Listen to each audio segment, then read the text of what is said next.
या चक्काजाम करण्याची गरज का आली? तर आमचे महाराष्ट्राचे लाडके मुख्यमंत्री यांनी यांची सत्ता येण्यापूर्वी आपल्या भाषणामध्ये आपल्याला सांगितलं होतं की आमची जर सत्ता आली तर पहिल्याच कॅबिनेट मध्ये आपला 7/12 कोरा कोरा कोरा करणार. आम्ही शेतकऱ्यांनी कर्जमाफी मागितली नाही हो साहेब.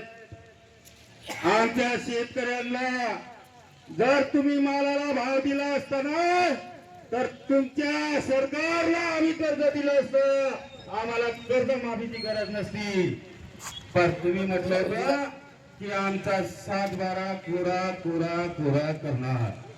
माननीय वंदनीय माजी राज्यमंत्री बच्चू कडू साहेब, राजनिराज छत्रपती शिवाजी महाराजांच्या रायगडाच्या पायथ्याशी सर्वात अगोदर 3 दिवस उपासी आंदोलन केलं.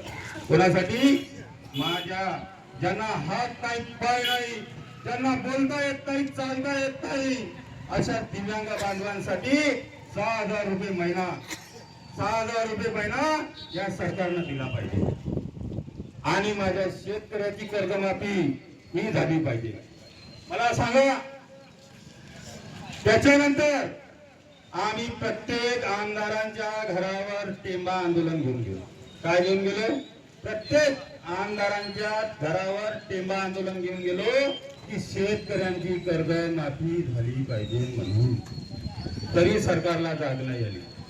त्याच्यानंतर माननीय वंदनीय बच्चू कडू साहेबांनी राष्ट्रसंतांच्या जन्मभूमीमध्ये 7 दिवस आंदोलन केलं. 7 दिवस उपाच्या पोटी आंदोलन केलं. त्या माणसाला रक्ताच्या उलट्या व्हायला लागल्या तरी या सरकारने थोडीशी लाज लज्जा शरम वाटली नाही.